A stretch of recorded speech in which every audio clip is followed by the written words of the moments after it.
34th Army Band. He was either performing or directed on this bandstand for more than 60 years. Starting in high school as a member of the 34th Army National Guard Band, Mr. Prill performed on the bandstand every summer, as back then the Guard Band played the concerts in the park on Tuesday nights. He began as a trombone player in the back row and ended up becoming the commander of the 34th Army National Guard Band and conducted many summer concert seasons with the group. Once the Guard Band was no longer able to play the summer concerts, Ron organized the Fairfield Municipal Band in 1987. He conducted the band for 3 years and then turned the band over to Jim Hafner in 1990. From then on, Mr. Prill played every summer in the municipal band. Ron would also play other events on this bandstand with his high school groups and also with the Fairfield Dixieland Band, which he helped organize and run for over 60 years also. Because of Mr. Prill's dedication and contribution to the community, the Fairfield City Council declared on July 22nd, 2013, that the Central Park Bandstand would now be named the Ron Prill Bandstand. Mr. Prill was given the proclamation at a municipal band concert by the Honorable Ed Malloy, and the following week on July 30th, where he conducted the municipal band for one last time. Mr. Prill passed away September 9th, 2013. Over the past 4 years, the Fairfield Parks and Recreation Department has worked diligently to approve the purchase of a plaque to place on the bandstand in honor of Mr. Prill. Here's our plaque.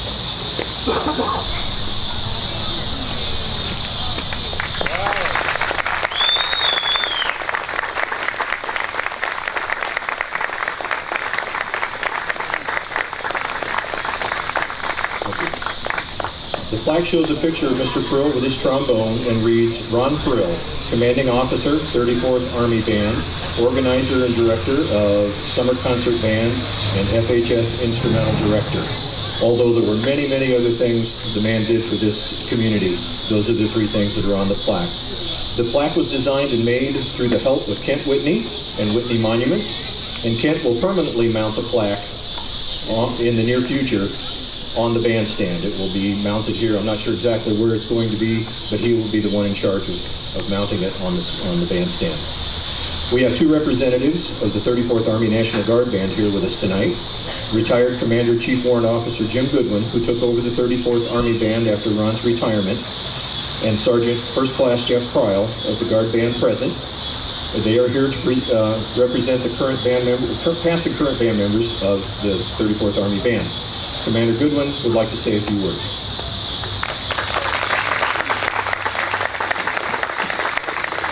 Thank you very much. Not just the audience, but musicians. It's my pleasure to say a few words on behalf of Ron Prill. I joined the Guard Band in '85 after having been an active duty band. And I was under Ron's baton for 9 years until he retired. And then it was about a year or so later that I took command of the band. But a quick funny story is when I first came to Iowa in '84, I wanted to join the Guard Band. They were playing, I live near Des Moines. I came out of Des Moines just now.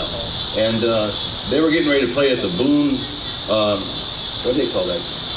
The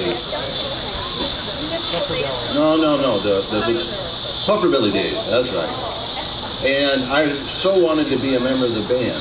And the band had just finished, and they got up on the bus, and Ron was sitting in the front seat of the bus, and I poked my head up, and I said, hi, I'm so-and-so, and I play saxophone, and I was in the Army band, and I'd love to play in your band. And Ron said, I don't need any more saxophone players.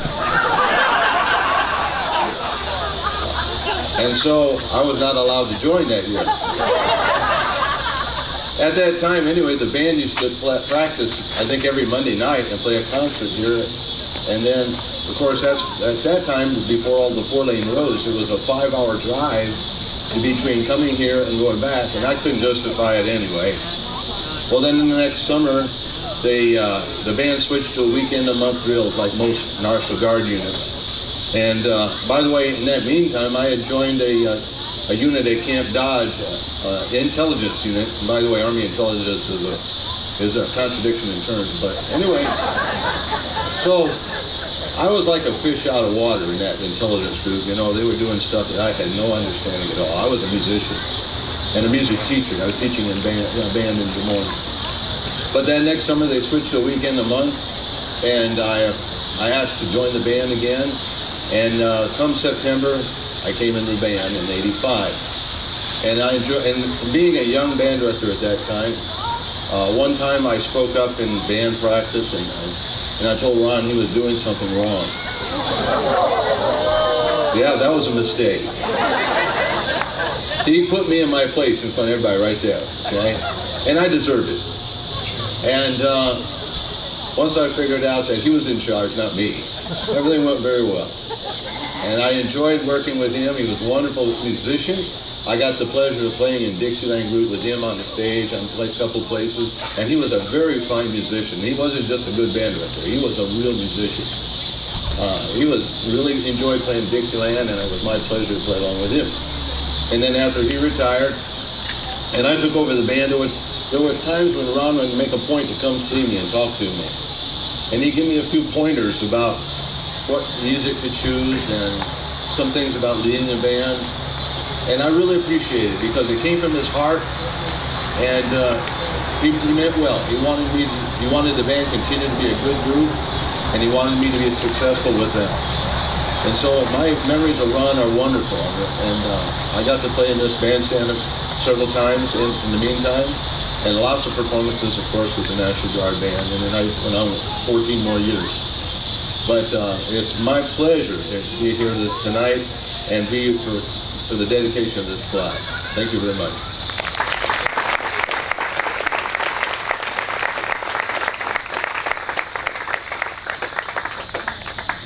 Thank you. Sergeant Prill also has a few words to say.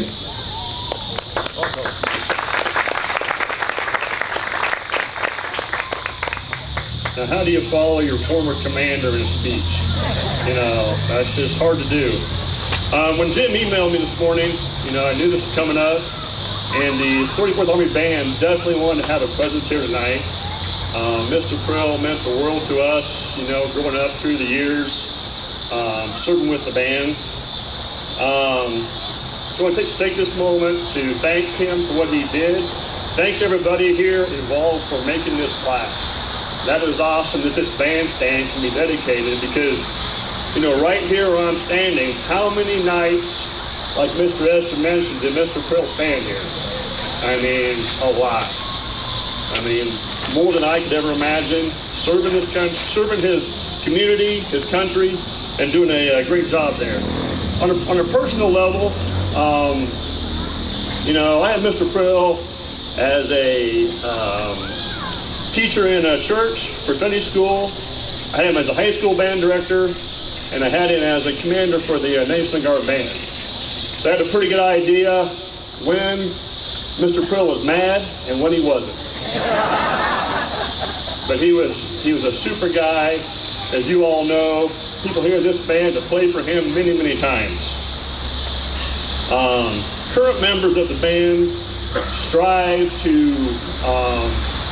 continue the tradition that he taught us, and to continue to do a great job with the band. Mr. Goodwin followed him up, did an excellent job, and now so is Mr. Westling. And I'm very proud to live in this community where this band is. And we don't get back here as much, you know, we get spread around the state, but we still enjoy playing for this community whenever we can. You know, nobody can match the dedication that Mr. Prill gave for his community, his state, and his country, you know, as far as our National Guard band members pretty much over in the state. 40 plus years of service, that's amazing. And all that time he works in with high school band directing, community band directing, things at the convention center, just a busy guy. And always well received and well liked. Sometimes we don't realize the impact people have on us until they're gone. But as I look back, that man made more of an impact on my life than a lot of people. Thanks again for letting me say a few words. Enjoy the concert and have a great night. Thanks.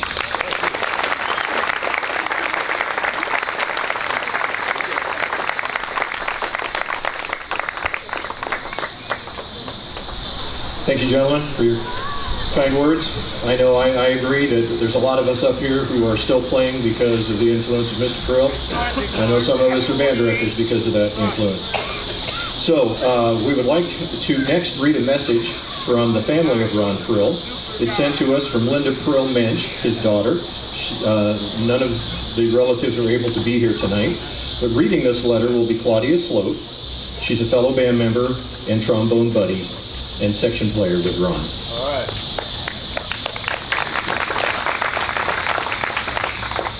On behalf of the Ronald Prill, Mensch, and Leathers families, we extend our heartfelt gratitude to the City of Fairfield, Mayor Malloy, and the committee members who made the honor of naming the Central Park Bandstand after our father possible. Unfortunately, due to distance and health reasons, we are only here in spirit with you all tonight to celebrate this event. My dad loved Fairfield, spending his entire life here, a life that was dedicated to music, family, and service. Those who knew him understood his seemingly endless energy devoted in service to the Fairfield community, the state of Iowa, and our country. Whether at church, teaching high school band, emergency management for the country, serving with his fellow Lions Club members, or with the Iowa National Guard, his dedication to this town and the people in it meant everything to him. Only 4 short years ago, he was personally overwhelmed with appreciation, accepting this honor in person during a summer band concert just weeks before his death. To have this bandstand dedicated to him in the center of the town he so dearly loved serves not only as an honor to him, but to what small towns like this still mean to America. Family, church, service. A culture of America he stood so proud to be a part of, and we continue to be.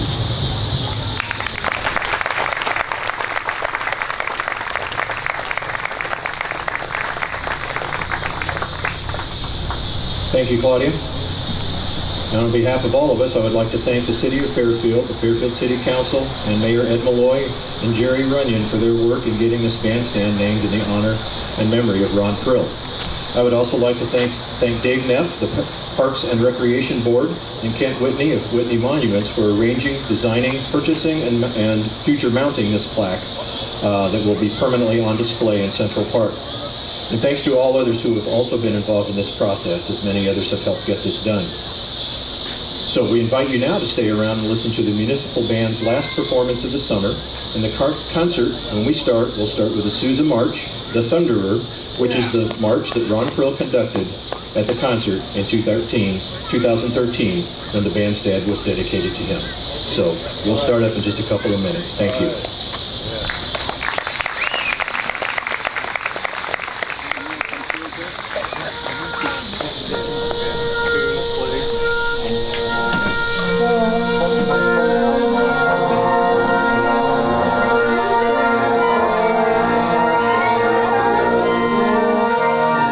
Throughout the concert, it won't bother us at all. If you want to come up, look at the plaque, take pictures, whatever. Just come on up and take a good look sometime tonight.